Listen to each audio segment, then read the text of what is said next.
Fala pessoal, boa tarde.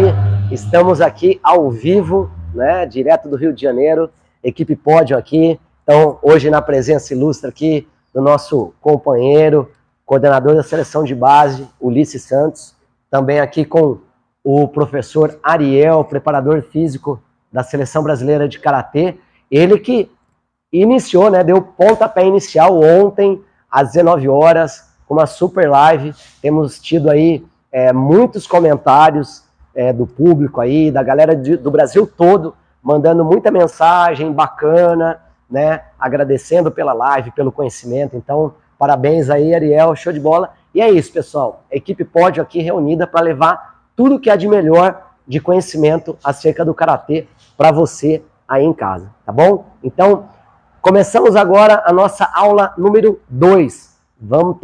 Temos aqui uma hora e pouquinho para falar muita informação. Então, o que eu vou pedir para você?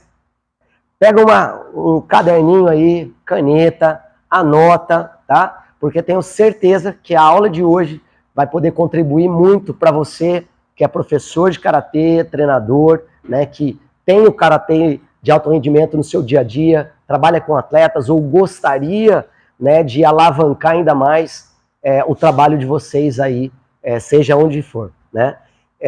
Amanhã, pessoal, mesmo horário, teremos nosso parceiro aqui, Ulisses, que vai fechar a terceira aula, tá? Fechar a terceira aula e fechar com um grande estilo, tá? E quero já dar passar um recado, né? Uma mensagem, um spoiler aí, um recado importante, tá? Você que vai acompanhar essa aula até o final, tá? No final da aula, a gente vai disponibilizar para vocês fazerem o download de um e-book construído por esse time com muito carinho, levando muita informação acerca da ciência do treinamento, mais especificamente, né, relacionado ao karatê, preparação física, enfim, né, falando sobre pré-temporada, falando sobre período pré-competitivo, competitivo, balizando aí, né, o planejamento anual dos seus trabalhos aí com o karatê, tá bom? Então é isso, obrigado Ariel, obrigado Ulisses, tamo junto. Vou chamar agora aqui os nossos dois parceiros aqui, Felipe Medeiros, que é atleta da Seleção Brasileira de Karatê, o atleta aqui do Rio de Janeiro, tá bom, Felipão? Luiz, pode entrar, Luiz. Obrigado, viu também a presença, chega aí. Bom, obrigado Maurício Santiago, treinador da Seleção Brasileira de Karatê, que também está aqui nos bastidores, tem nos ajudado bastante aí nesse período aqui no Rio de Janeiro. Bom, pessoal, falando um pouquinho mais agora sobre a aula de hoje, né? Então, a gente vai começar a falar sobre domínio de distância, sobre deslocamento, e a gente vai progredindo exponencialmente com relação a isso.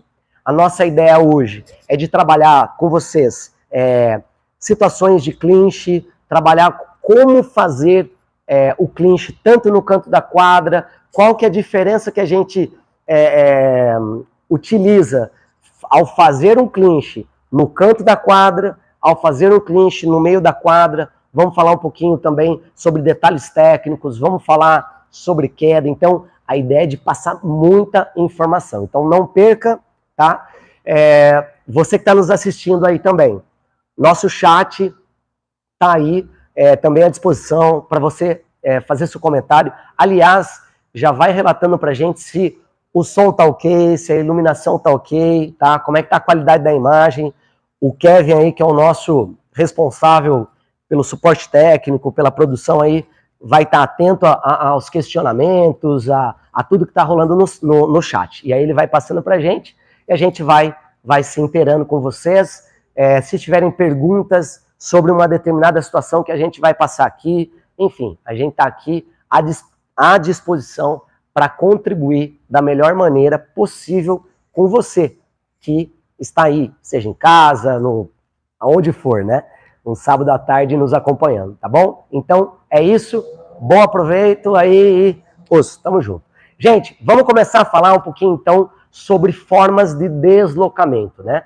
Parece ser algo básico, mas a gente se deslocar com eficiência, com qualidade, faz também muita diferença, né? O Ariel ontem falava sobre reatividade, sobre potência, né? Então, fazendo até um gancho com algumas das coisas que ele abordou ontem, tá? Então a gente vai falar sobre deslocamento. Eu vou inicialmente falar sobre duas formas básicas de deslocamento, tá? Uma que é o deslocamento em bloco, tá? E o outro que é o deslocamento gradual ou gradativo, tá certo? Então vamos falar um pouquinho sobre isso. Vou pedir para que Felipe e Luiz permaneçam também no Camai aqui junto comigo, tá bom? Então, já indo direto ao ponto, falando sobre deslocamento, tá? O deslocamento em bloco, basicamente, é a ação de que nós deslocamos perna da frente e de trás, praticamente ao mesmo tempo, ganhando uma distância de uma forma, em bloco, de uma só vez, tá? Antes de colocar eles aqui para fazer um pouquinho também, a dica que eu vou dar para vocês é a seguinte, pensem no seguinte, a minha perna de trás, ela, em grande parte dos ataques desferidos, a minha perna de trás é a responsável pela impulsão, né, pelo início, pelo start do meu golpe, tá? Quando eu faço um deslocamento à frente, como esse deslocamento em bloco, por exemplo, e esse deslocamento, e a minha perna de trás, ela atrasa. Se a minha perna de trás atrasa para chegar aqui, eu estarei nesse período de tempo desprovido ali, né? Eu não estarei susceptível a atacar e também não susceptível a fazer grandes movimentos. Então, é muito importante que ao deslocar, a gente potencialize a chegada da perna da frente. Muitas vezes a gente pensa muito a perna de trás, desculpe. Às vezes a gente pensa muito na perna da frente avançar, mas a perna de trás muitas vezes chega atrasada. A gente costuma falar que é um som de galope que acontece no tatame, né? Que a pessoa acaba fazendo assim. Tum, né? E o ideal seria a gente ouvir um barulho só, da perna da frente e a perna de trás, chegando praticamente junto, tá? Até como uma forma, às vezes, de ajuste dessa maneira, ajuste de distância, para fazer um ataque de Kizami, para fazer um ataque de Gyako, isso também é importante, beleza? Então, a gente vai começar, vou pedir para vocês ficarem de frente, acho que vai ficar melhor, tá? Posição de luta, Kamai, joia. Um pouquinho mais para trás, Felipe, só um pouquinho, isso, beleza? Luiz, então, primeiro Felipe vai fazer uma progressão, um avançar, né, em bloco, e Luiz vai fazer a saída ao mesmo tempo, beleza? Isso, mais uma, isso, beleza. Luiz agora potencializa bem o pé de trás, trazendo com velocidade o pé de trás, mais uma vez, beleza. Yamé, beleza, joia. Bom, pessoal, falamos sobre deslocamento em bloco, deslocamento gradativo, deslocamento gradual, tá? Agora a gente vai falar. Então, vamos chegar mais atrás? Posição de luta. Esse deslocamento gradual, gradativo, é aquele que a gente começa a comer distância, aproximando do nosso adversário de uma forma mais cautelosa, né? Então, um pouco mais cautelosa, isso. Quadril baixo, muitas vezes a base está um pouco mais esparramada, porque é uma forma da gente conseguir responder rapidamente a um possível estímulo do nosso adversário. Então, vamos mostrar vocês? Vamos até a linha, pode aproximar, vai, Hajime, isso. Quadril baixo, aí voltamos, isso, legal. Beleza, amém. Bom, gente, olha só, qual que é a diferença, em que momento a gente acaba aplicando mais um tipo de deslocamento ou outro tipo de deslocamento? Então, eu peço a vocês para pensar junto comigo, né? Se o seu atleta está pensando em fazer um trabalho de responder diante de um ataque, né? Eu vou aproximar, fazendo uma pressão ali falsa, entrando na distância, para que o meu adversário me ataque e eu responda. Seja um DI de perna, seja um contra-ataque, né? Uma saída e volta, seja o momento que eu vou pegar um DI de mão, um exemplo, né? Qual dos deslocamentos faria mais sentido?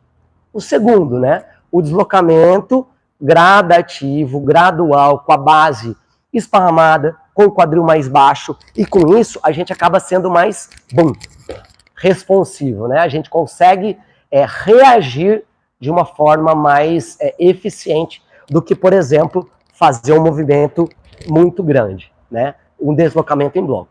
Quando eu estou pensando em um ajuste de distância, por exemplo, esse ajuste em bloco, aproximando maior, para efetuar, por exemplo, um Kizamizuki, bacana, funciona muito bem, né? Então, vamos já, que a gente está falando sobre deslocamentos, eu gostaria de começar, então, já falando sobre domínio de distância, de uma forma bem rápida, tá?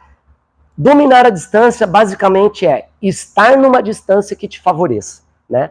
Então, dominar a distância não significa ficar longe e também não significa ficar muito perto. Significa colocar a distância de luta que te favoreça, tá? Exemplo disso, eu estou querendo fazer um trabalho defensivo. Eu ficar mais afastado é interessante, pode ser mais interessante. Eu conseguir, no momento certo, fazer uma aproximação e uma batida, eu dominar essa distância no momento que eu quiser, entrar mais dentro da distância para atacar, também é uma forma de domínio. Então, atenção, tá? A gente vai fazer agora esse trabalho aqui. Vamos lá ficar vocês dois, um de frente para o outro. Joia. O Felipe vai começar a fazer um trabalho de deslocamento. Acho que vocês podiam ficar um pouco mais atrás, inclusive.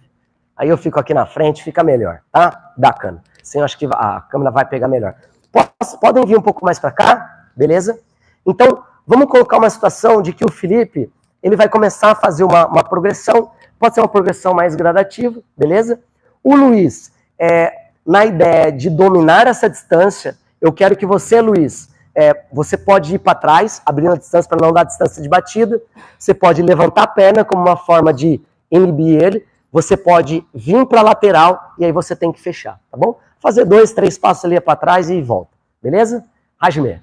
Então, Felipe aproximando, Luiz tentando manter ele numa distância sob controle, saiu para o lado, fechou, entrou na distância, Ayame, beleza, muito bem.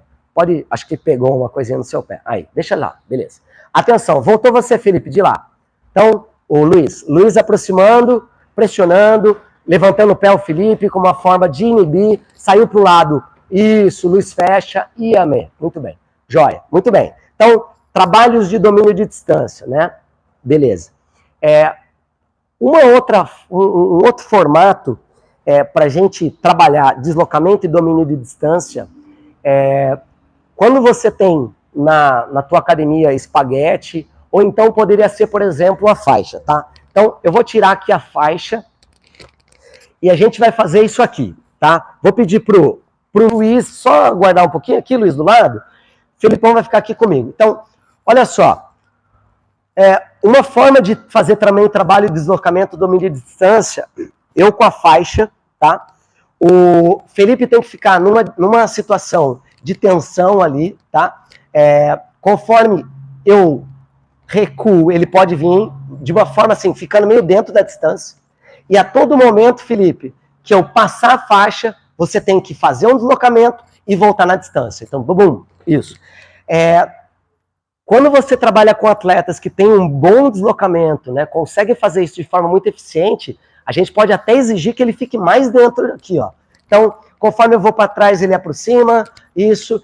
Conforme eu passei a faixa, tem que desajustar, tá? Tá muito tranquilo? Posso aumentar, então, a nossa corda, por exemplo, e aí, ao invés de uma saída, ele tem que fazer duas. Então, a gente tá aqui, ó. Fui para frente, você vai para trás, vim para trás, passei, tem que fazer duas saídas. Isso, e continua, e continua. Isso, sempre dominando a distância, isso.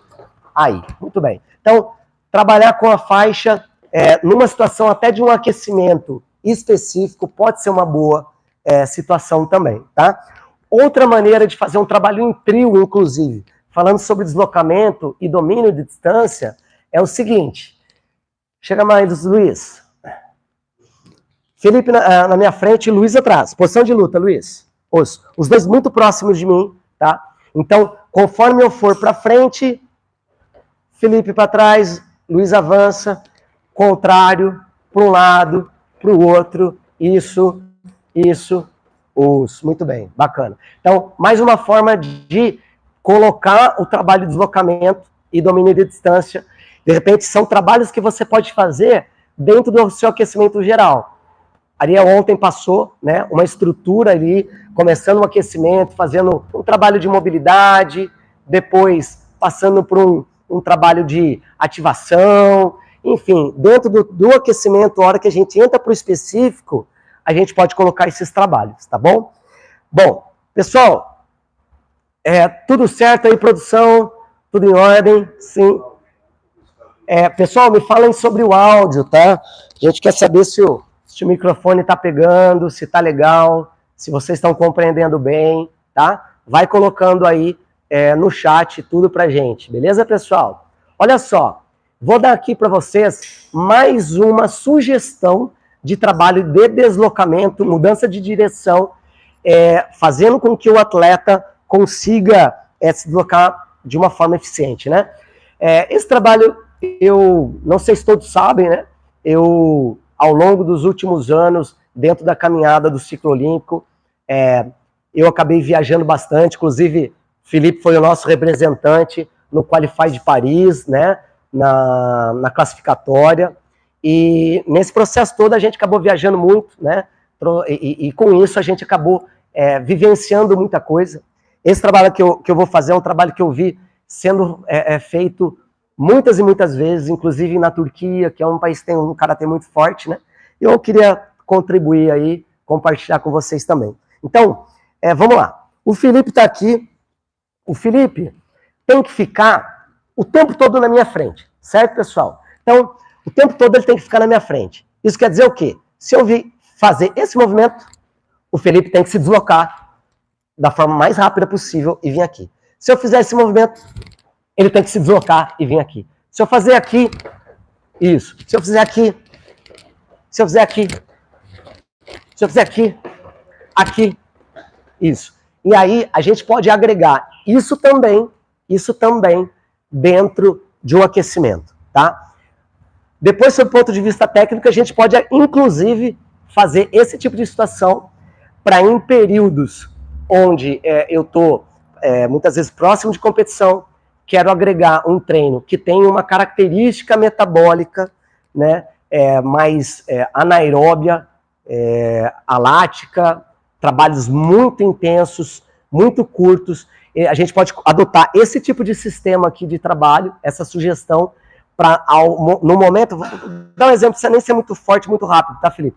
Então, o Felipe está aqui, de repente eu fiz uma mudança, a hora que ele terminar de chegar na minha frente, ele tem que disparar um Kizami. Bum. E aí a gente fazer essa dinâmica, bum, bum, ele tem que deslocar Kizami, deslocar Kizami, deslocar. Ah, mudou a técnica. Durante 15 segundos, por exemplo, numa alta intensidade, né? Então, mais uma sugestão aí para vocês, tá bom?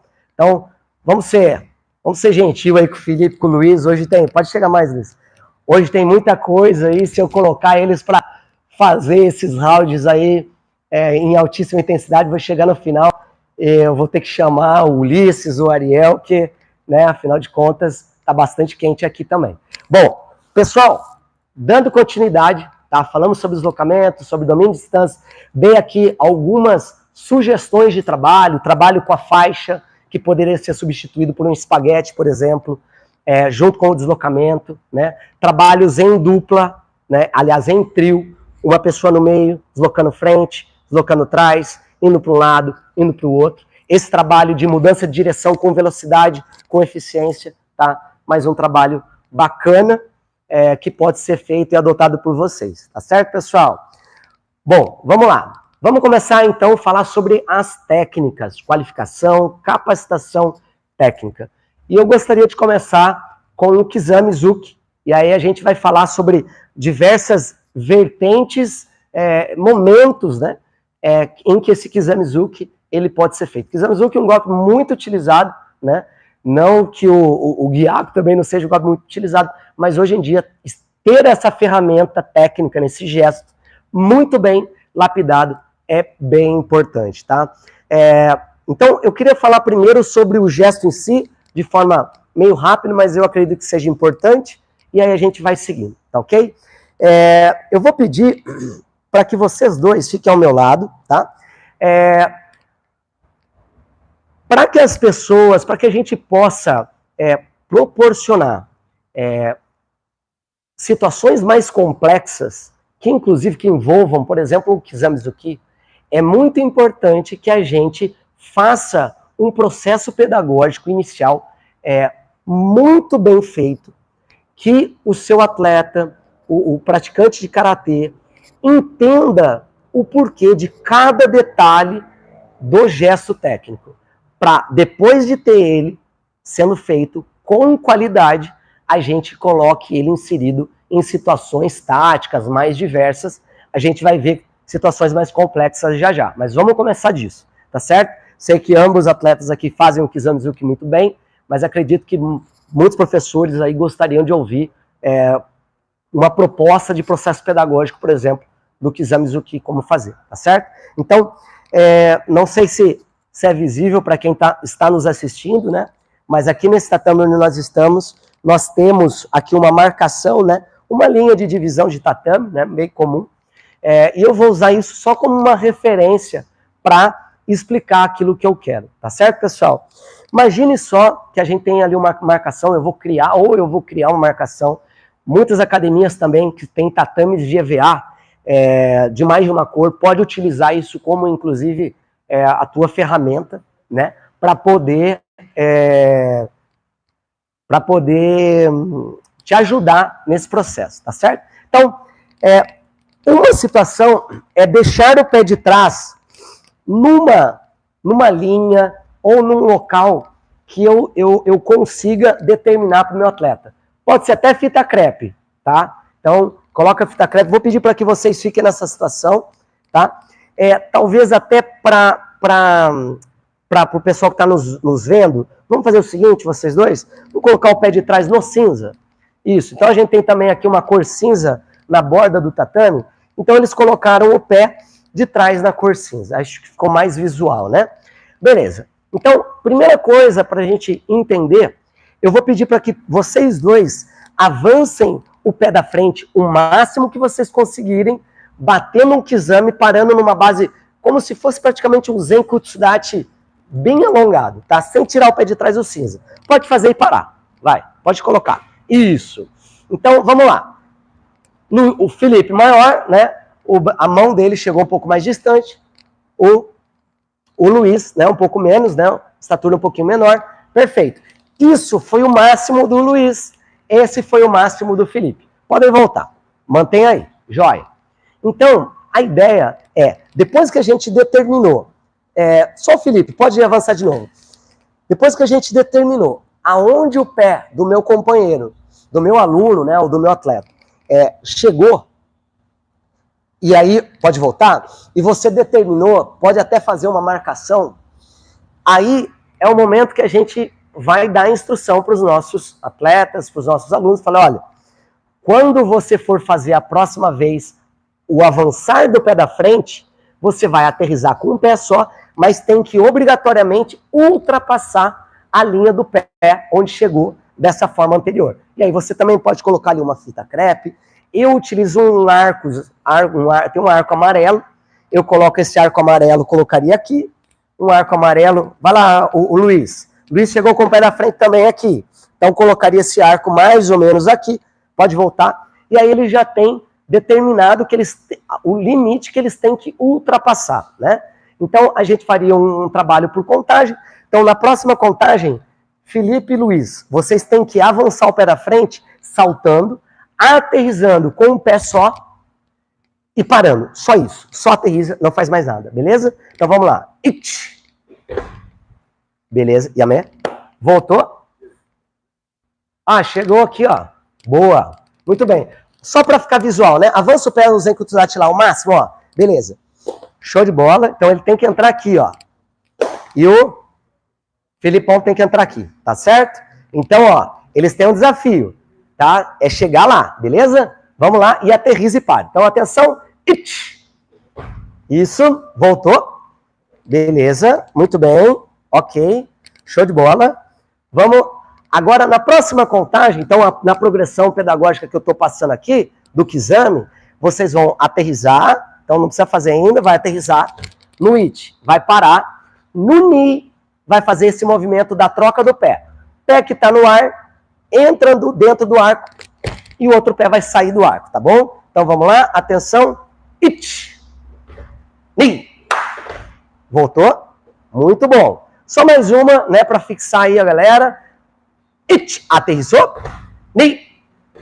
E amém. Voltou. Muito bem.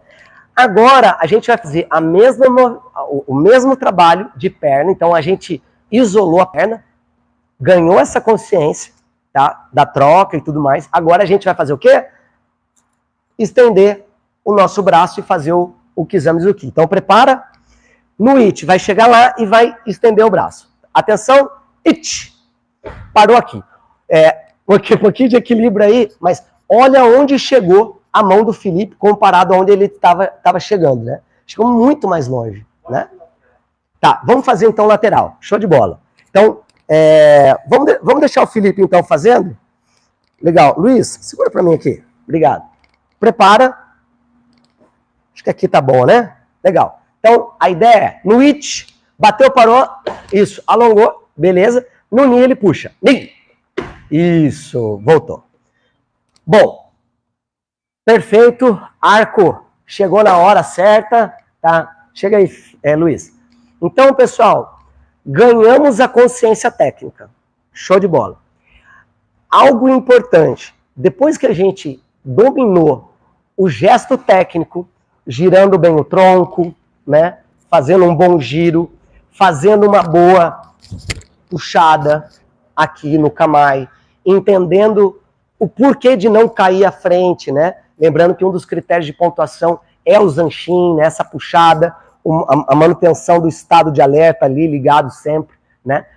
Fez isso com qualidade, aí é o momento da gente começar a entender como é que funciona isso com o alvo, né? Então, vamos lá vocês dois, um de frente pro outro, tá? O Felipe vai fazer um ataque, tá? Kizamezuki, até para entender e desenvolver essa percepção com relação à distância que eu chego no ataque de Kizamezuki, de um tempo, ou seja, saindo de onde ele está para o Kizamezuki, é importante que a gente repita muitas vezes essa técnica. O Luiz, ele vai ficar parado no lugar. O Felipe, que vai determinar a distância, isso é uma coisa, erro e acerto, né? Ele vai determinar a distância de saída e a partir disso ele vai começar a entender, olha, se eu sair daqui, eu pego. Se eu sair um pouquinho daqui, eu já não pego. E ter essa percepção é fundamental também. Então vamos lá, Felipe. Só o Kizami. Isso. Luiz. E amém. Então, desenvolvemos isso. Nosso atleta tem uma percepção bem eficiente da distância que ele pode iniciar, sabendo até onde ele chega. É o momento da gente começar a colocar situações mais complexas, tá certo? Então, a gente falou sobre deslocamento no início, falamos sobre deslocamento em bloco, então agora vamos entrar numa distância um pouco mais longa, né? Eu trabalho, pessoal, dois conceitos de distância, basicamente, tá? Distância de ataque, distância de luta. Então, queria só comentar um pouquinho sobre isso. Estendam o braço. Aí onde vocês estão? Isso. Isso é uma distância de luta, tá? Luiz, chega mais. Estende o braço.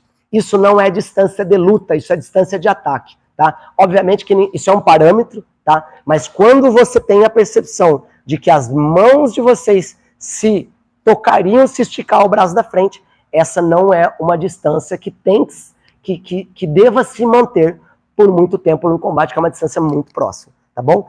A distância que a gente vai trabalhar neste momento é uma distância de luta, então pode afastar, tá? Então, vamos lá. Felipe vai fazer um ajuste e o Felipe tem uma boa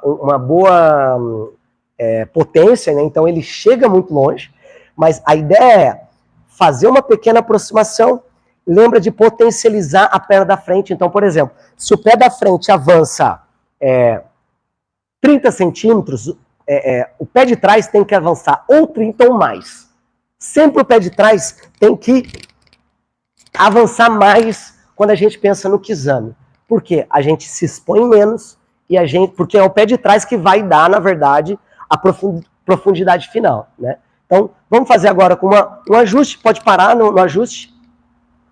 Lembrando que aqui, importância desse movimento ele ser feito com muita velocidade, né?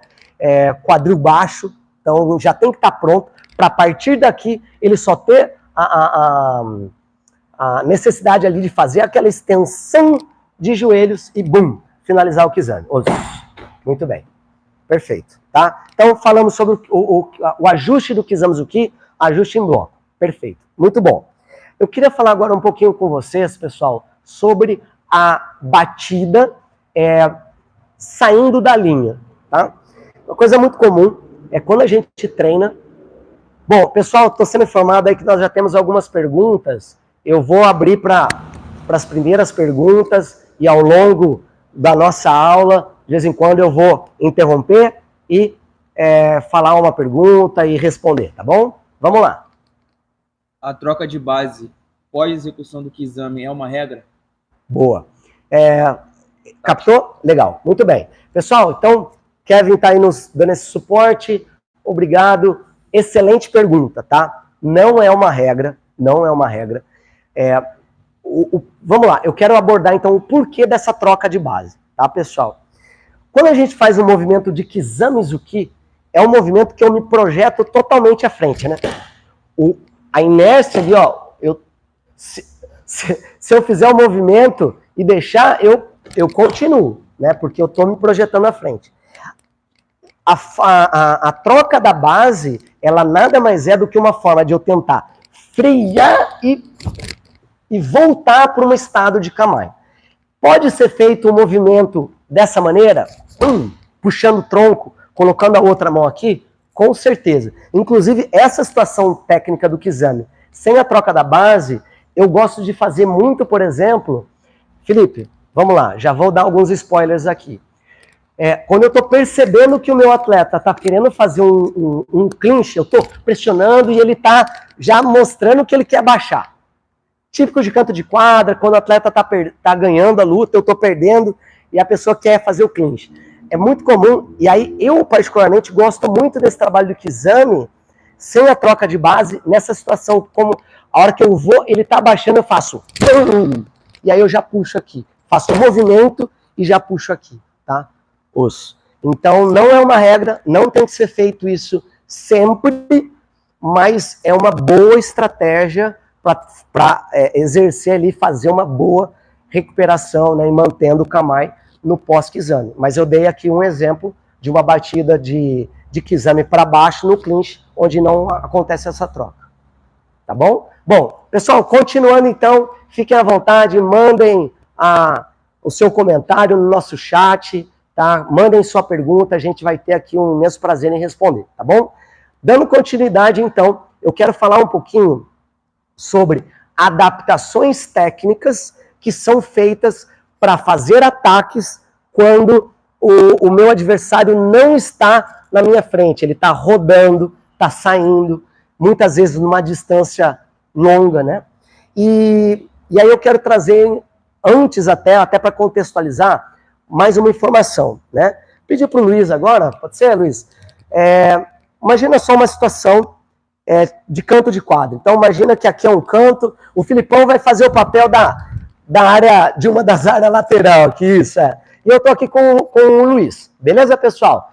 Pode abaixar a mão aí, Felipe, acho que já deu para entender. Olha só, quando a pessoa está sendo pressionada e quer rodar, isso, galera, prestem muita atenção, porque o karatê é cheio de detalhes. E o que nós vamos treinar, se vocês não entenderem a questão da distância que isso é envolvida, pode acontecer até equívocos em treinos aí quando a gente não entende muito bem a distância que isso é feito, né? Então, eu estou sendo pressionado pelo Luiz. Para mim rodar com segurança e com eficiência, eu não posso deixar o Luiz me pressionar, e eu chegar totalmente no canto da quadra. Porque aqui eu já fico numa situação muito ruim de rodar, tá? Eu até comento com meus atletas que uma situação começa quando a gente está muito já fechado lá no canto, rodar meio que deixa de ser quase uma opção. A não ser que você, numa finta, a pessoa realmente abra muita distância e você aproveite aquilo para rodar. Mas se não, às vezes vale mais a pena você ficar ali, frio, tentar de repente fazer um clinch para sair dali, tentar de repente pontuar, se você inclusive pode tomar falta, e hoje a gente pode tomar ainda 4, né? Dependendo da circunstância, de placar, de tempo de luta, às vezes vale a pena ficar aqui, encarar ele, tentar evitar a luta dele ali, inibindo com a perna, de repente piso fora, mas claro que vai depender, obviamente, de todo o cenário tático que está envolvido. Falando, então, continuando, estou aqui com o Luiz, essa é uma distância que eu ainda teria uma segurança um pouquinho maior. Eu sempre comento que eu tenho que ter 1 metro ou 1,5 metros do canto da quadra para eu poder rodar. Por quê? Porque numa situação como essa, um pouquinho mais para trás, isso, eu estou tentando brigar pela distância, mas ele está ganhando a distância, eu ainda tenho condição de dar um passo atrás e rodar. E aí eu rodo numa distância que é uma distância talvez não totalmente segura, ainda mais dependendo de categoria e de alcance, né? Mas mais segura do que fazer isso muito perto. Então, eu vou passar aqui alguns conceitos técnicos e depois eu quero fazer essa ligação com essa questão da distância. Tá bom, pessoal? Então, vamos lá. Imagina só a situação. Vai lá, Luiz. Daqui a pouco eu vou chamar você, Felipe. De que eu tô aqui, né, pressionando, e o Luiz, ele deu um passo atrás e ele rodou. Isso, parou, beleza. Aí. É importante que você pare do jeito que você roda. Então, que você fez, então para aqui com o pé paralelo mesmo. Aí, isso, pé meio paralelo, isso. Como se você estivesse começando o processo de rodar, né? Então, galera, olha só, é muito comum professores instruírem seus atletas falando assim, olha, roda para a costa, roda pela costa. Isso quer dizer basicamente o seguinte, fica aí, tá, Luiz? Eu estou pressionando o Luiz, que estava no canto, e aí existe uma ideia de que rodar para a costa do adversário proporciona para quem está aqui menos condições de pontuar. Então, aí o Luiz fez esse movimento para cá, também nessa ideia, tá? Um exemplo. Agora, o que acontece? Muitas pessoas, na hora que está acontecendo essa rodada, estão tão acostumados a atacar o adversário num treino de academia. Calma aí. Sempre aqui, ó, fazendo kizami, fazendo guiaco, fazendo chute, sempre com o adversário aonde? Na frente. A hora que ele sai da sua frente, a primeira coisa que a pessoa quer fazer é colocar ela de volta na sua frente. Só que a hora que você coloca a pessoa aqui na sua frente e ela está num processo de rodar, ela não está mais aqui, né? Ela está ali. Aí você faz aqui, aí a pessoa está ali. Ou seja, a gente conseguir fazer um ataque sem obrigatoriamente estar de frente para o adversário, e existe uma adaptação técnica para isso, é bacana, tá? É bacana porque tira um tempo de batida. Como assim tira um tempo de batida? Olha só, Luiz está ali, Luiz rodou. Isso. Até então eu teria que fazer isso. Ele está dentro da minha distância? Não. Talvez a do Felipe estaria, mas a minha não. Então eu tenho que fazer um ajuste, pensando muito no pé de trás, para fazer um ataque. Então, uma forma... Pode ficar agora, Luiz. Pode ficar aí. Uma forma bacana ao invés de eu mexer o pé da frente, eu trazer o meu pé de trás. Então, eu não mexo aqui. Eu já faço isso. É como se eu fizesse o movimento do pé, mas com o pé de trás, que já vai ser o suficiente para fazer a execução da técnica pontuável no momento de rodada. E por que aqui também é uma boa opção o kizami? Porque o meu kizami, ele está vindo para o meu lado esquerdo. Então, eu poderia pegar ele aqui, mas aqui, lá. essa minha mão, ela já estaria, né, meu braço direito, ele já limitaria aqui. Se o Luiz estivesse mais aqui, a minha mão esquerda pegaria, a direita possivelmente não. Tá certo? Então, eu vejo como uma das escolhas quando a pessoa está vindo aqui esse exame, fazendo o ajuste com a perna de trás. E lembra do que eu falei da distância? De nada adianta, você, professor, achou isso muito bacana, de repente fez sentido para você. Vai desenvolver isso no teu treino da semana. Aí começa a fazer, por exemplo, isso aqui. Luiz, eu aqui, aí o companheiro vem para cá, pum. Mas essa distância ela não acontece na luta. Porque aqui a pessoa...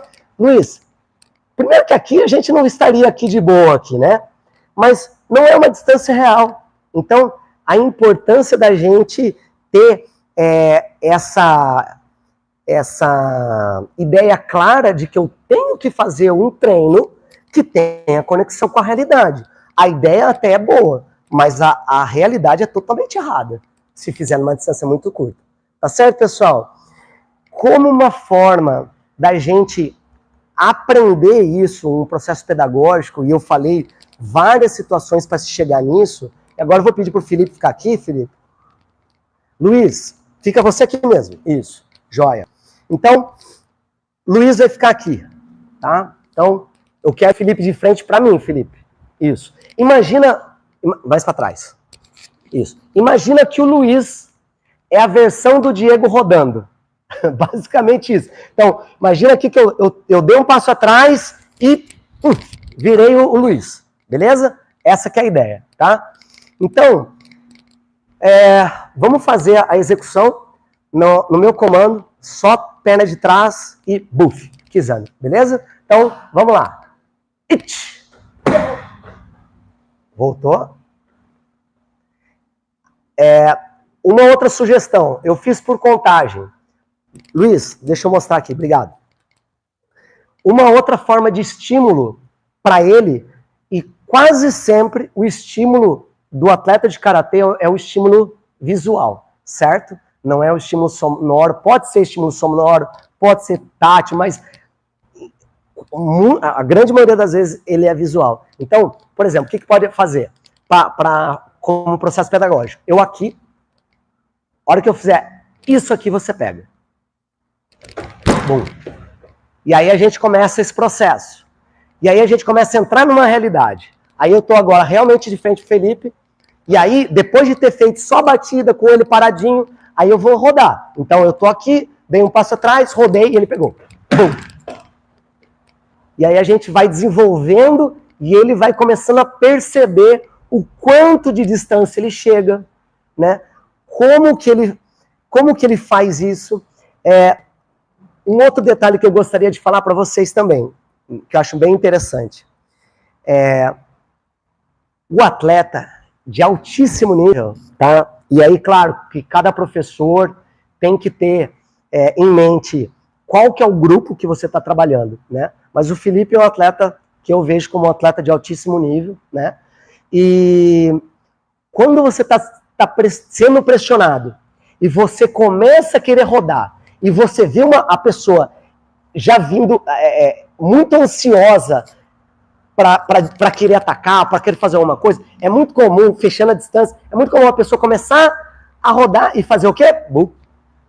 Volta. Então, o que eu estou querendo dizer com isso? Muitas vezes, quem está aqui e tem uma boa potência, e eu sempre comento, né? Eu tenho um atleta, né, que agora é professor, mas que voltou aí a competir, que é o Hernani Veríssimo, até um grande abraço, né? Ele é um atleta que ele bate daqui e ele pega fora da câmera lá, né? O Kizami. Então, ele entendendo isso, ele tem a segurança de deixar o atleta começar a rodar na boa. Tenta até demonstrar que ele não vai atacar. Aí a pessoa começa o movimento na boa. A hora que está aqui numa situação que já não tem muito mais como voltar, aí ele explode. Bum! E chega muito rápido, né? Então só um detalhe que também pode fazer muita diferença. Galera, falamos sobre a adaptação técnica de um gesto, né? Para bater para a costa. Queria falar agora um pouquinho com vocês, ainda abordando. Tem mais uma pergunta aí, chegou? Vamos lá. Manda aí, produção. E aí a gente já continua. Na técnica de Kizami, um atleta que eleva muito o quadril no avanço, tem alguma sugestão para eliminar esse vício? Olha, todo e qualquer vício negativo, ele aconteceu porque ele treinou muito tempo com uma qualidade técnica errada, ruim, né? Minimamente ruim, né? Não sei o caso, não sei quem perguntou, não sei do atleta, enfim, mas não vejo outra opção senão voltar alguns passos atrás, fazer um processo pedagógicozinho de novo, da forma correta, baixando menos o quadril e tal, e vai automatizar da forma correta como? Com repetição, de novo. Vai ter que repetir muito e muitas vezes, né? Uma outra estratégia que eu acho muito interessante também, para tentar ajudar o atleta a perceber os vícios, é através da filmagem. Eu acho que a filmagem ela é algo bacana, que também acaba contribuindo, porque acontece às vezes que você fala uma determinada situação, seu cotovelo está abrindo antes de iniciar o movimento de um ataque e tal. Mas muitas vezes na velocidade a pessoa não percebe. Aí muitas vezes quando ela pega em câmera lenta o vídeo, aí sim, pega em câmera lenta o vídeo, aí eu falo, caramba, realmente eu faço tudo isso, né? Então, já aconteceu, por exemplo, lá nos meus trabalhos lá com os meus atletas lá atrás, de pegar o vídeo em câmera lenta e tal, e aí os atletas até chegarem a se assustar. Nossa, eu não sabia que era tão escandaloso isso, né, que você estava apontando, né? Na câmera lenta a gente consegue ter essa percepção bacana, assim. O deslocamento ajuda nas técnicas de braço e perna? Sim. Obrigado, Felipe. Os deslocamentos, eles vão te deixar numa situação, um bom deslocamento, uma situação mais confortável e mais favorável para efetuar qualquer técnica, seja de mão, seja de perna, né? E seja de defesa também, inclusive, né? Mais alguma, produção? Pode prosseguir. Beleza. Então, vamos continuar, pessoal.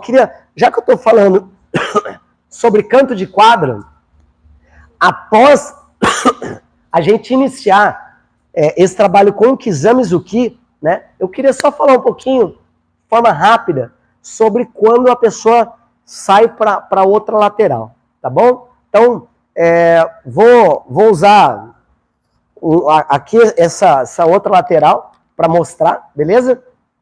Vamos imaginar que aqui atrás do Felipe tem é o final do cotô, né? Beleza? É o final da quadra.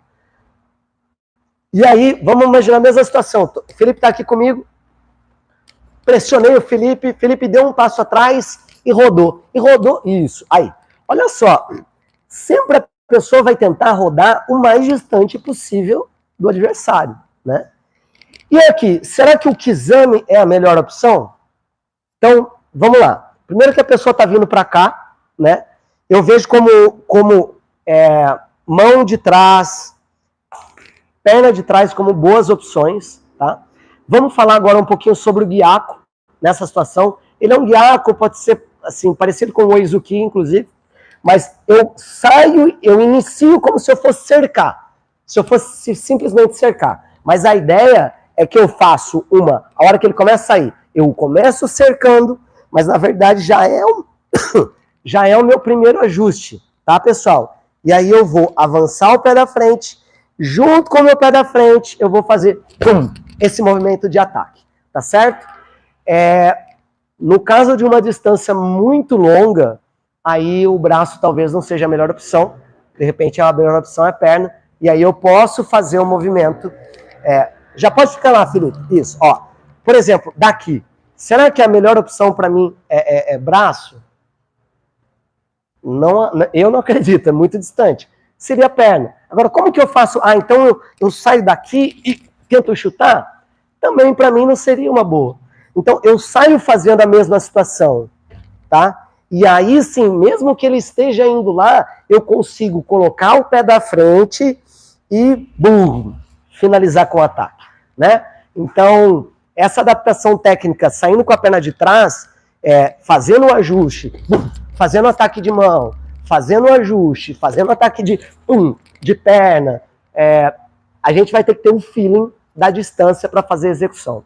A gente não vai fazer, tá? Então, o Luiz está aí no Camai já, mas a gente não vai nem fazer aqui com eles, porque a ideia é de levar informação, e se a gente acaba esmiuçando muito uma determinada coisa, a gente acaba não conseguindo progredir tanto, tá? Então, a gente está saindo de uma situação mais simples do Kizami e estamos progredindo. Pessoal, falando ainda sobre o Kizami, falando sobre essa outra batida, uma situação muito bacana que eu costumo fazer, que é o momento da gente colocar a complexidade. E claro, essa situação que a gente vai fazer, agora eu vou pedir para o Luiz chegar, é fundamental que os seus atletas já tenham tido a experiência dessas informações aqui. Eu já tenha fatiado meu treino e a gente já fez esse Kizami batendo para a costa, para a diagonal, de forma isolada, entendi o movimento, já fiz esse movimento só ele, fiz esse movimento só para o outro lado, batendo com a mão de trás, chutando, fazendo adaptação técnica da distância, né, fazendo o deslocamento ali, mas fazendo o ajuste da distância com a perna de trás. Então, já tem esse background anterior, já conhece isso, já entendeu em que distância isso de fato se aplica, de fato acontece? Sim, aí é o momento da gente partir para isso. Tá certo, pessoal? Então, basicamente, o que nós vamos fazer, tá? O Luiz vai ficar aqui, o Felipe vai ficar na frente, tá certo? Isso. Imagina que eu estou num canto de quadra, tá, pessoal? Estou num canto de quadra. Felipe vai ficar ali, quase a queima-roupa do Luiz, quase mão com mão, tá certo? Isso. E a ideia, basicamente, é a seguinte, tá? Luiz, quando eu tocar em você, você tem que disparar, e aí o Felipe tem que se virar. Pode ser um contra-ataque, pode ser um DI, pode ser um chute, tanto faz. Então, só para entender. Então, vamos lá, galera. Toquei aqui no Luiz, ele tem que fazer um movimento de ataque de Kizami. E aí o Felipe tem que resolver. Voltou? Por um outro lado, se eu não der o estímulo para o Felipe, ele vai ficar parado e eu posso fazer a opção de rodar. E aí o Felipe tem que responder do jeito que a gente treinou para cá. Pode acontecer também, mais centralizado aqui, Felipe, isso. Pode acontecer também de eu não dar o toque no Luiz e eu sair para cá. E aí ele tem que fazer a adaptação técnica e me pegar. Bum. Beleza? Joia. Então, fazer só um pouquinho aqui, jogo rápido, aí a gente já muda. Tá bom, pessoal? Tem uma pergunta? Só um instante, então. Vamos lá. A pergunta, ele quer saber se quando faz esse Kizami-Zuki para atacar, se é possível... Se eu saio em ângulo depois desse Kizami, se eu posso sair em ângulo, se eu devo sair em linha reta, na troca de base. Depois do Kizami, isso. Tá. É muito comum a pessoa fazer esse movimento do Kizami-Zuki. Ele está falando do Kizami simples, né? Sim. Tá. De fazer esse Kizami e sair aqui, né? Nessa diagonal. Isso.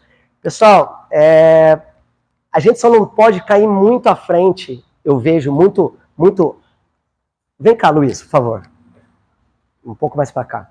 Se eu fizer isso, olha só, caindo muito para lá, ó, bum, aqui, olha só uma situação, vai lá você, Luiz. Faz esse movimento e cai aqui. Bum, bum, por causa disso, tá? Então, assim, você fica numa distância muito susceptível a receber um pelão na cabeça, um chute embaixo, uma mão. Então, assim, quanto mais você conseguir não cair para cá e cair mais distante, você está menos suscetível a tomar um retorno meu. Beleza? Então, é isso, tá? Então, pessoal, só para... Mais alguma produção? Vamos lá. Show de bola. Então, a gente está falando aqui sobre uma possibilidade de um treino de canto de quadra. Já passamos ali pelos processos pedagógicos e agora é isso.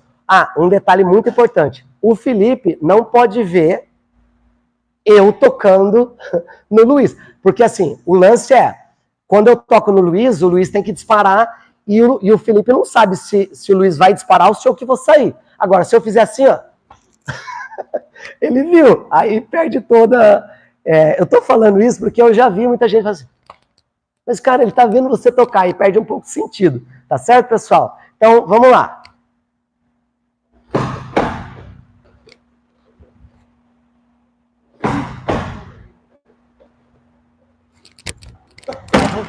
Isso. E bem, muito bom, tá? Então, pessoal, uma sugestão aí de um treino muito bacana que vai fazer com que o seu atleta tenha que ficar ali naquela tomada de decisão, né, tentando reagir com velocidade. Isso faz com que o atleta não pense só, toda vez que eu pressiono ele vai rodar. A verdade é que a gente não sabe, né? Numa luta você pressiona o teu adversário, ele pode te atacar, ele pode rodar, pode levantar a perna, tá bom? E é isso. Mais uma pergunta antes da gente virar a página aqui do nosso treino. Apesar de você ter falado sobre deslocamento, Diego, já, um atleta perguntou aqui se no Kamae eu saltito e mantenho a posição no lugar ou se eu pulo para frente e para trás. Qual a melhor forma de fazer isso? Tá, boa. Legal a pergunta, tá? Quando a pessoa se identificar e fala o nome da pessoa pra gente saber quem é, se falar o estado também, tá? Mas enfim, José Lima, de onde sabe não? Legal, obrigado José Lima pela sua pergunta. Gente, olha só, no Kamae, eu particularmente não gosto muito do frente e trás, tá? Por quê? Frente e trás, ainda mais se você faz isso de uma forma muito evidente, Filipão, acho que o Felipe já entendeu a ideia. Imagina só, você lutando, fazendo assim, ó. Pera aí, deixa eu pegar aqui, ó. Ó, você fazendo isso. Isso. Uma hora que eu for pra frente, ó, puff, você pode tomar um ataque. É como se você estivesse dando tempo de batida. Me ataque, me ataque, me ataque, tá? Se você tá fazendo de uma forma totalmente proposital, show de bola, não acredito muito. Então, eu prefiro mais uma coisa mais concisa no lugar e tal. Tá bom? Beleza? Ariel, mais uma pergunta. Ariel, se quiser entrar aqui, vai ser bem-vindo aqui, ó, para falar com o pessoal também. Mais uma pergunta ou você quer falar alguma situação? Na verdade não, Diego. Tem uma pergunta ali que apareceu perguntando se o fato de eu me deslocar para frente e para trás ou de saltitar no lugar é decorrência daquele trabalho de força elástica que a gente já falou, né? Mas na verdade não. O mesmo José Lima quem pergunta, né? Na verdade, a gente comentou da força elástica. A força elástica é a capacidade de você trocar uma ação excêntrica para uma concêntrica muito rápida. Quando você pula para frente e para trás, você pode ter esse mecanismo funcionando, né? Tanto quanto você pula no lugar. Então, na verdade, essa adaptação não tem a ver com essa força elástica ser favorecida ou não favorecida. Mas, de fato, se eu estou saltitando para frente e para trás, eu tenho algo facilitado para mim. Porque eu já estou me deslocando na frente para o adversário e eu avanço. Só que existem outras questões técnicas que o Diego está citando aqui agora, que não diz respeito à parte de preparação física, mas que eu acho que, por mais que eu esteja facilitando fisicamente o meu gesto, eu posso estar facilitando a leitura do meu adversário sobre o que eu vou fazer também. Então eu acho que não tem a ver, pelo menos na parte física, e eu acredito que na parte técnica você deve ter algo para acrescentar. Sim, a parte técnica eu até acabei de citar, que mostrei aqui com o Felipe, né, que se você faz isso de forma muito aleatória e de forma muito clara e repetida, você está dando tempo de batida para o seu adversário. Se você não está fazendo isso com a intenção clara de fazer algo, seja de ataque ou de chamar o seu adversário para fazer algo, né, chamar ele para te atacar e você responder de alguma forma, aí eu acho que não é legal. Tá bom, pessoal? Ok. Beleza? Pessoal, espero que vocês estejam gostando aí, mandem sua pergunta, tá? Lembrando que essa já é a nossa segunda aula, né? Amanhã às 3 horas da tarde. E lembrando que no final do treino de hoje, nós daremos um brinde para quem ficar ali, né? O download de um e-book da equipe Podium para você. Então, não fiquem de fora, tá? Fica ligado. Vamos lá. Pessoal, olha só. Queria começar agora a falar aqui um pouquinho com vocês. Os atletas, assim, é um treino bacana, mas é um treino bacana para quem faz, né? Não é um treino bacana para quem toma. A gente vai falar um pouquinho sobre queda, tá bom, pessoal? Então, prestem bastante atenção. Vamos começar falando sobre uma adaptação técnica da queda de uma wash, certo? Depois eu quero falar sobre a técnica de Uramawashi e a gente finaliza falando um pouquinho sobre a questão do Osotogari, que é aquela queda que a gente faz ali no clinch, enfim, tá? Então, vamos começar. Queria comentar com vocês, e aí eu vou aproveitar o Luiz, né, que é um pouquinho menor que o Filipão aqui. Acho que para ficar melhor, Luiz, vou pedir para você ficar aqui, tá? Seguinte. Então, vamos lá. Mauá Shigeri. Pessoal, toca a base. Boa. Eu vou fazer na base espelho, porque acredito que fique melhor para visualização, tá? Tudo bem, produção? Tudo certo? Beleza? Então tá jóia. Alguns detalhes que eu gostaria de falar com vocês. Na hora que o Luiz for fazer esse chute, vamos fazer uma Shudan. Isso, beleza? A primeira coisa é que a queda, ela não tem que ser o simples fato de segurar e tentar derrubar, tá? A queda, ela tem que começar no encurtar a distância no timing correto, na hora certa, tá certo? Então, por exemplo, Luiz vai fazer o chute, eu tenho que fazer o movimento na hora certa de aproximação, tá? Mais especificamente, inclusive, sobre a queda do Mawashi na base espelho, um pouquinho, isso. Até como também um processo pedagógico, eu e o Luiz estamos em cima de uma divisão de tatame, né? De emenda de tatame. Quando a gente vai fazer essa queda, é interessante, sem o Luiz chutar ainda, que a hora que eu faço a aproximação, eu coloque esse braço na frente da minha costela, porque eu já vi muita gente tomando joelhada aqui, gente machucando e quebrando mão, inclusive. Então é muito importante colocar essa... A perna da frente, ela tem que avançar, mas tem que avançar entrando dentro, com relação à perna da frente do adversário. Então, tem que chegar aqui. Pergunta se o áudio está muito baixo, se dá para... Pessoal, o áudio está baixo, gostaria que vocês me falassem, tá? Se vocês conseguem me ouvir, isso. O microfone está baixo. Ficou baixo. Ficou um pouco baixo. Eu vou tentar falar mais alto, vocês falam se compensa ou não, se está ok ou não, tá bom? Mas eu vou dar continuidade, acho que aumenta um pouquinho o volume aí também, vai me ajudar. Eu vou falar mais alto agora, tá? E, então, muito importante que o pé da frente avance aqui para dentro da base, né? Para que no momento que ele chute, pode chutar, eu esteja já aqui. E aí a ideia é proteger a tua costela, o braço protegeu a costela, segurei a mão, essa mão vai ficar na frente, no ombro da frente, isso é muito importante, tá?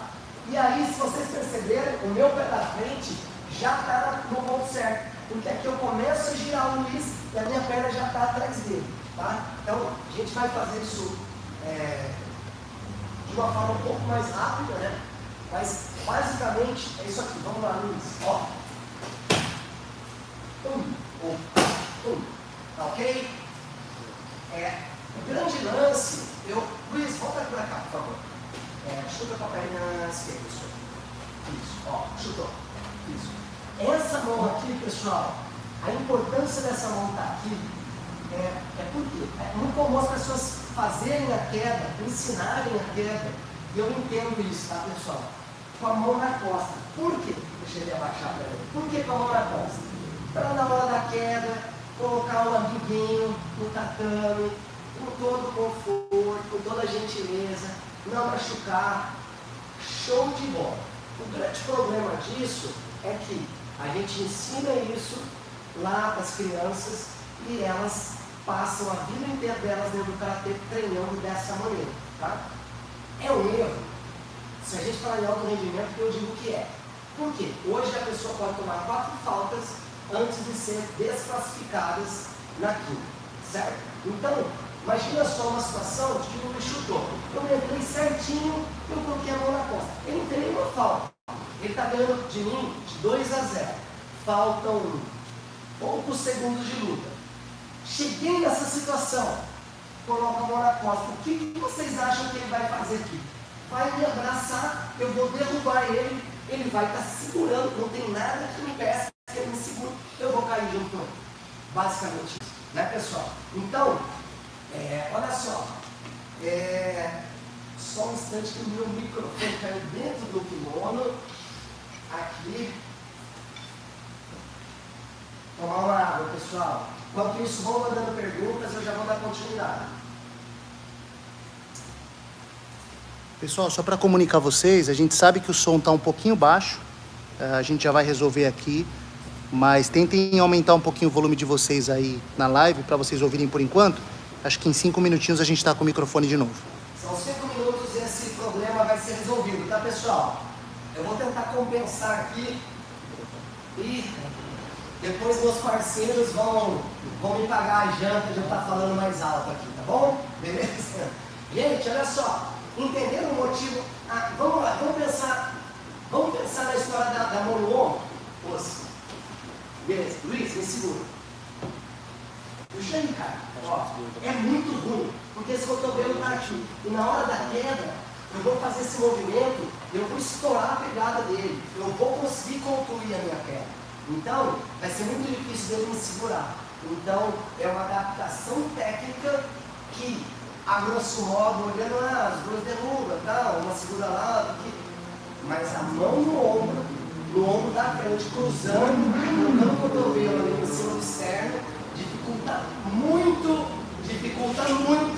que o seu adversário consiga segurar você. Tá certo, pessoal? Beleza. Então vamos lá. Continuando, falando sobre a adaptação técnica da queda do Mawashi. Isso pode acontecer no Mawashi com a perna de trás. Então, vem o Mawashi aqui com a perna de trás. Mesma coisa. Vou entrar, encurtar a distância, um pouquinho mais para cá, Luiz. Entrou, aqui, mão, vai fazer a queda, beleza. Tá bom, pessoal? Mão no ombro, tá? Encurtando a distância, e é isso. Vamos falar um pouquinho sobre a queda do osso. Uma pergunta. Bora lá, vou chamar mais perto do pessoal para responder. Tá, Diego. A pergunta é a seguinte: poderia passar uma queda no clinch ou saindo do clinch nas regras WKF?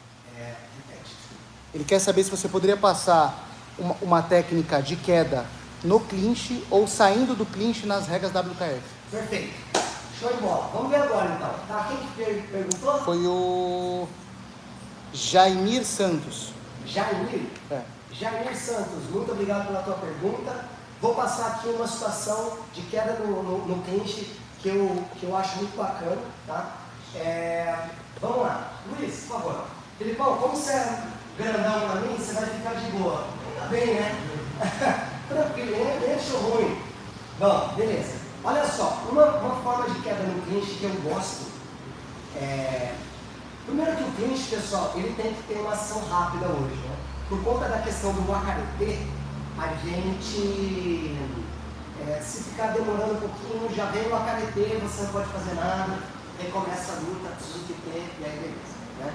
Mas uma situação que eu acho muito legal é quando entrou no clinch, dominar o ombro da frente de novo, tá? Essa mão, com uma mão, né, pessoal? Tá? E eu posso fazer isso, segurar com uma mão para executar uma queda ou até para fazer um ataque. Eu tenho essa possibilidade, o regulamento permite isso. O que eu não posso é segurar ele com uma mão e ficar, dei um chute, dei um soco, ainda tento derrubar, aí não é possível. Tá certo, pessoal? Então vamos lá. Segurei com a mão da frente, tá? Estou aqui. Uma situação que eu vejo interessante é quando eu estou segurando, eu levanto a perna aqui de uma forma que a pessoa imagine que, se eu estou aqui com o Luiz, de repente eu faço aqui, o Luiz possivelmente vai fazer o que com essa mão? Vai querer, ó, levantar e defender, de repente até a cabeça. Isso, boa, Luiz. É muito comum essa reação. Por quê? Porque tem gente que chuta no clinch. E aí é uma situação interessante que a gente pode fazer um movimento de iniciar e fazer a queda.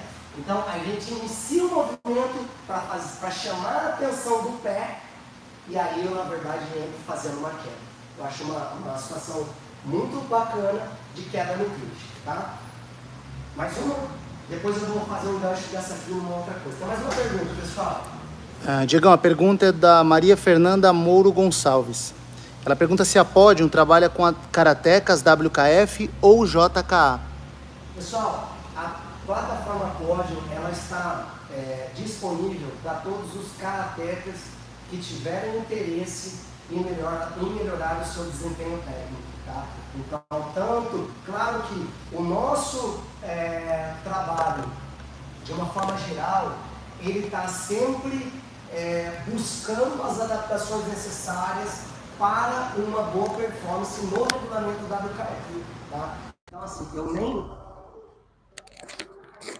eu nem sou um grande conhecedor das diferenças de regras que a JKA impõe ali nas suas competições, né? Mas acredito que seja plenamente possível utilizar praticamente 100% do conhecimento colocado ali dentro da plataforma para outros eventos que permeiam o Karatê, que não obrigatoriamente sejam da WKF. Pessoal, eu estou com o microfone novamente, depois vocês relatam aí no chat que se está ok, beleza? Muito bem. Eu queria falar agora um pouquinho sobre isso. Chega mais, Luiz. Essa questão da queda, né? Esse Sotogari, fiz a finta do chute, a pessoa levantou o braço, pum, terminei. Beleza. Às vezes acontece de eu entrar uma queda aqui, tá? E o ideal, pessoal, do Sotogari em si, é que eu utilize a varredura ali, a passada da perna, numa situação, no local aqui da coxa do meu adversário, um pouco acima do joelho, né? Numa porção mais distal, né?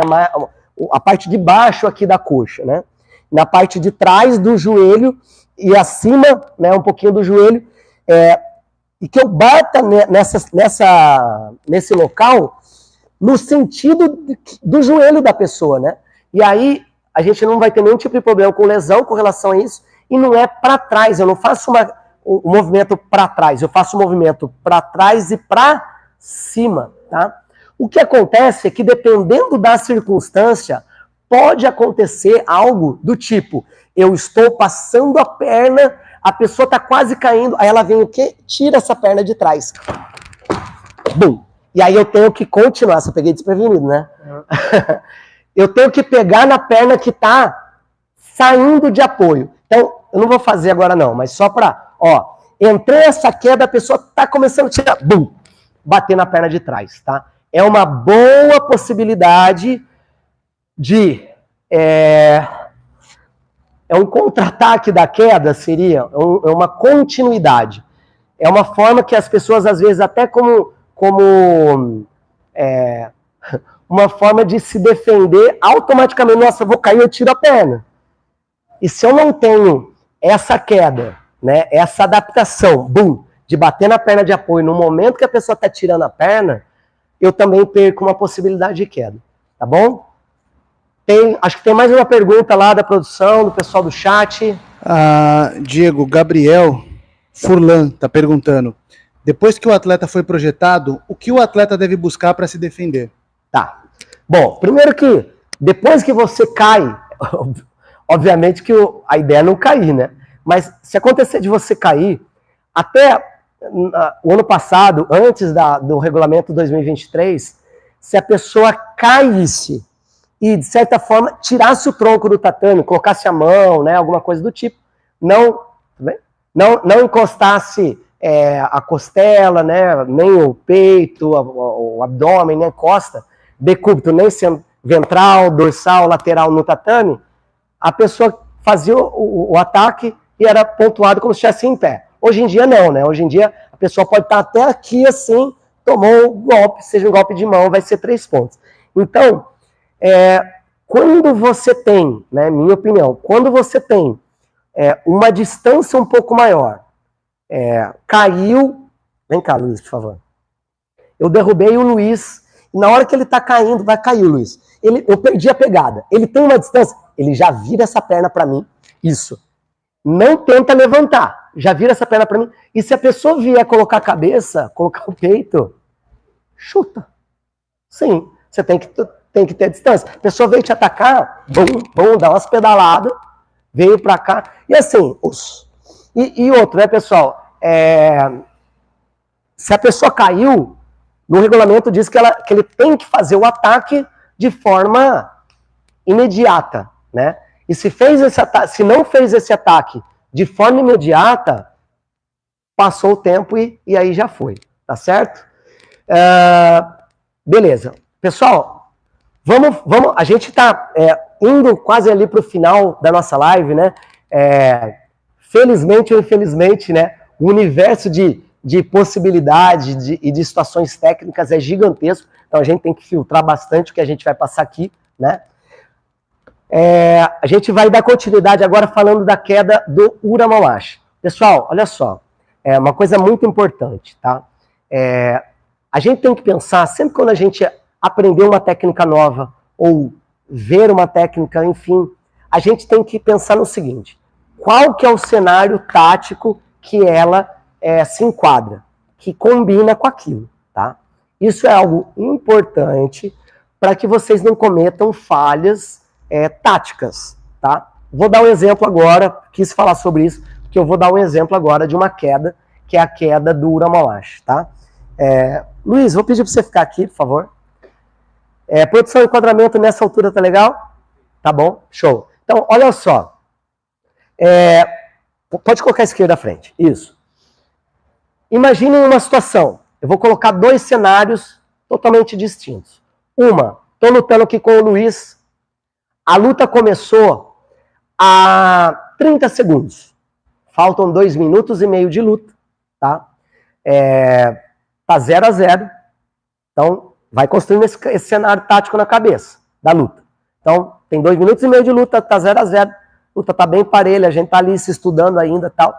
E, de repente, dentro de uma das fintas que eu fiz nele, ele levantou a perna da frente, dando a entender que ele estava preparando ali um Uramawashi de DI. Se eu fosse atacar, de repente eu ia, tomar um Ura, né, de DI de antecipação na cabeça. Será que, ao eu identificar isso nesse cenário tático, será que a minha melhor escolha seria eu encarar esse Uramawashi e tentar fazer uma quedona nele? E fazer 3 pontos? Gente, olha só. Não tem o que é certo e errado. Por quê? Porque depende do resultado que isso vai gerar. Se você tem isso muito bem treinado, se você faz isso com muita segurança na sua academia, se você consegue colocar essa mão durante o movimento, você não se expõe tanto, pode dar certo e você sair com um Ippon, 3 a 0, sente a favor, um Ippon contando na questão da prioridade da vitória, no caso do empate lá e tal, show de bola. Mas, será que eu não vou me expor e de repente dentro dessa minha ida aqui, eu acabo tomando um chute, aí eu perdi a queda e ainda tomei um pé na cabeça. Faltava 2 minutos e meio de luta. Enfim, tá? Talvez não seja a melhor situação. Talvez nesse cenário tático não seja a melhor situação. Agora, imagina só o segundo cenário. O Luiz está ganhando de mim, de 2 a 0. Coloquei ele num canto, faltam 2 segundos de luta e ele está pendurado. Ele já tem Hansokchui. Ou seja, ele pode pisar fora? Não. Ele pode cometer qualquer outra falta? Não. E de repente, faltando 5 segundos de luta, eu faço um movimento e ele, levanta essa perna. Essa é uma situação boa para eu tentar me arriscar mais e tentar fazer uma queda? Sim. Eu digo que sim. Agora, a gente tem que estar preparado para todas as situações e numa situação como essa, a queda ela é uma boa opção, sim. Tá certo? Desde que você esteja, né, muito bem treinado para isso. Então, a queda que a gente vai treinar, para começar de forma pedagógica, tá, pessoal? A gente vai fazer o seguinte, o Luiz, então, mais um cenário, mais um processo pedagógico que eu vou passar para vocês agora da queda do Ura. Vou começar desse lado, depois a gente vira por conta de visualização. O Luiz já vai começar assim, ó, tá, Luiz? Sei que vai ficar meio desagradável para você aí, mas tenta se equilibrar um pouco, tá? Não precisa levantar muito o joelho não, tá? E aí a gente vai treinar só esse movimento aqui, pessoal, ó. Eu vou colocar, esquece mão, tá? Eu faço mão, pé, pé. Beleza? Então, de novo. Pé, pé, pé. Pode abaixar. Olha só, para quem gosta de futebol, dá só um tempo, vai um pouquinho mais para trás só, Luiz. Não, para ficar em pé mesmo. Isso. É como se fosse chutar bola. Já viram o pessoal indo chutar bola? Né? Então, bom, Brasil, país do futebol, então acho que todo mundo já algum dia chutou uma bola, né? A ida até o meu adversário, ela é basicamente assim. Eu faço 1, 2 e 3, tá? Como se quase fosse chutar uma bola mesmo. Mas tem uma pessoa tentando te chutar, então não dá para mim ir sem esquecer, sem menosprezar a perna dele. Então eu tenho que, durante o movimento... Ah, uma coisa bacana. Vocês viram que eu falei assim, eu percebi que ele levantou a perna. Eu não falei, ele está aqui com a perna levantada aqui, ó. Tá? É um cenário que eu vejo que a aplicação disso é um pouco diferente, tá? Então, só um detalhe. Então, imagina que o Luiz tá com a perna baixa e ele tá esperando eu ir até ele para levantar a perna, né? Então, vou pedir para você ficar para cá agora, Luiz. Isso, beleza. Então, a situação seria basicamente essa. Eu vou iniciar o movimento como se eu fosse um movimento de ataque de fora da distância. É tudo que o cara que está ali quer para fazer o chute na cabeça. E eu já percebi que ele quer fazer isso. Aí eu vou dar todos os atributos dele. Ele já está ganhando, ele não pode ter falta, não sei o quê. Então, tenta fazer. Aí eu vou fazer esse movimento aqui, ó. 1, 2, e na verdade eu vou deixar aquela mão lá. 3. Essa mão tem que vir aqui abaixando. Se encostar na minha mão, eu vou estar aqui abaixando, beleza? E aí, essa outra mão vai vir aqui. E ao mesmo tempo, eu vou fazer esse movimento aqui, ó. E aí, é o movimento da queda do Uramawashi que eu precisava para superar o cenário 2 ali, né? Que estava 2-0, eu falei. Então, no caso, 3-2. É uma situação excelente, mas tem que treinar muito por conta desse pé na cabeça, treinar o gesto da passada, treinar a combinação disso com a mão, deixando a mão alta, fazendo a pegada, derrubando, tá? Eu sei que tem perguntas aí, produção. Tem? Diego, tem mais uma pergunta aqui, que é a seguinte, foge um pouco do tema de queda agora, mas a pergunta é da Maria Fernanda de novo, ela fala quais seriam as estratégias de posicionamento dentro do tatame para pessoas com envergadura menor, que lutam com pessoas maiores e que não acertariam numa distância muito grande. Legal. Olha, eu vou fazer um comentário agora por uma experiência no passado recente que eu tive. Não sei se todo mundo se lembra, mas o atleta Douglas Brose, ele... por uma questão ali, ele se lesionou em 2018 em Cochabamba, nos Jogos Sul-Americanos, né? E perdeu boa parte ali da questão da classificação olímpica, e no final das contas ele tentou, ganhou a vaga dele no Brasil, né? Na seletiva que houve para o Qualify olímpico, né? E ele foi disputar a categoria 75 quilos, ele que luta na menos 60. Tá? Então, só para fazer uma conexão aí com a pergunta sua, Maria Fernandes, né? A gente estava num momento que a pandemia estava dificultando muito por conta de... não haviam eventos praticamente, né? E o Douglas precisaria fazer alguns testes, né? Competir contra os atletas dessa categoria para sentir como seria antes do Qualify.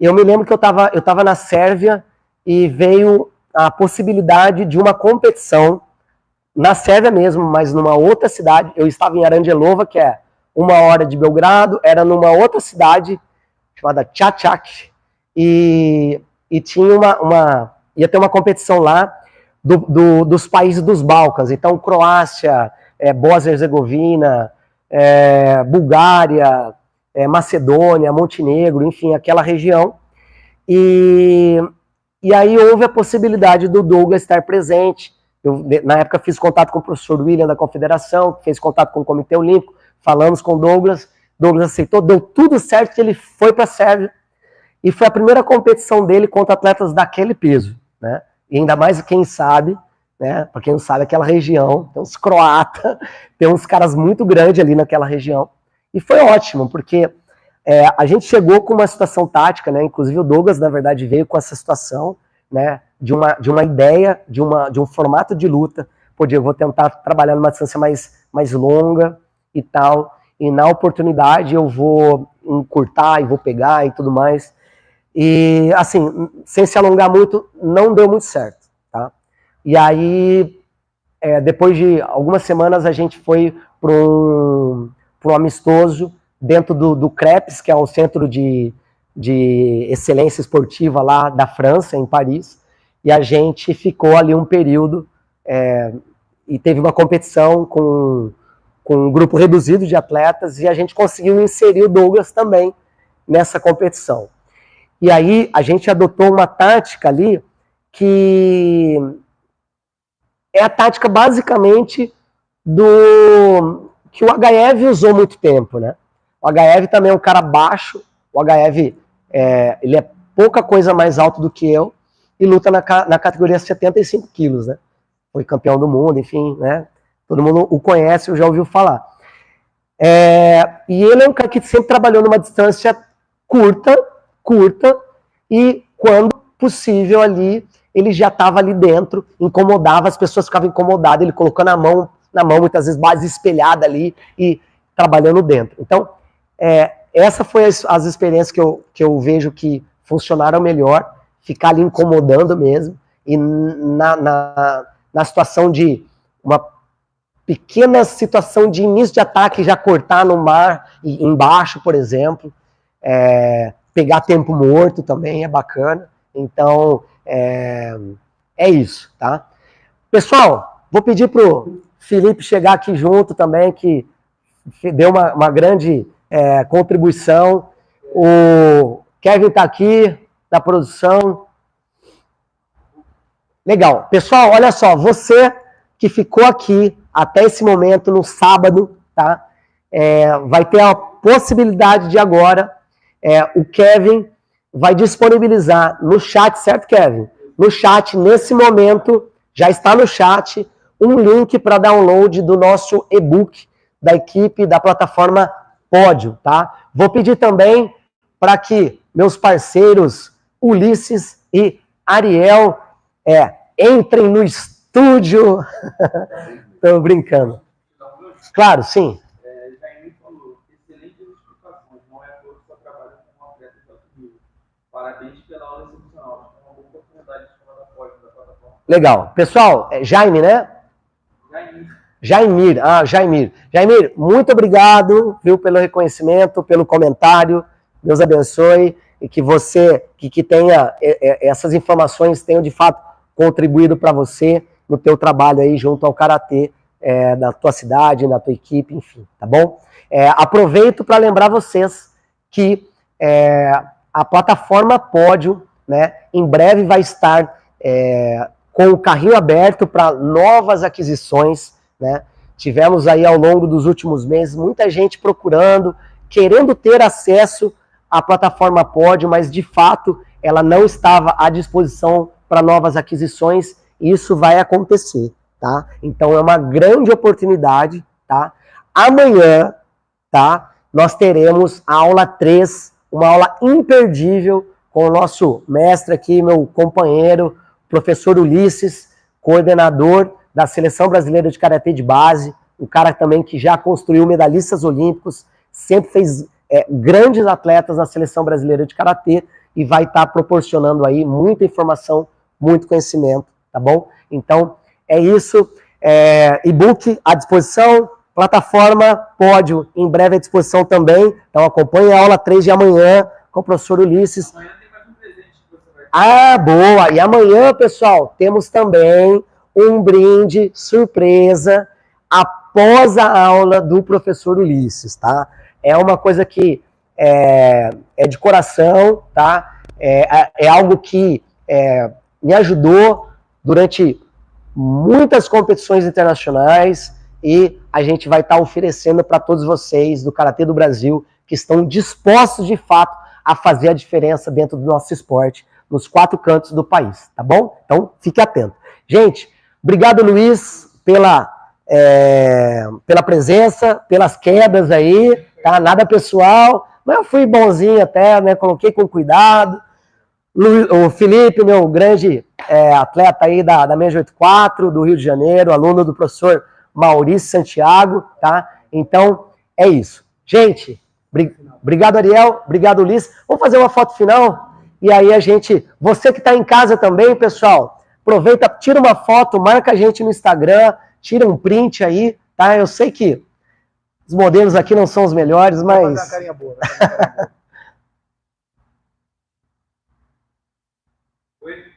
Oi. Valeu, Pessoal, muito obrigado. Até a próxima.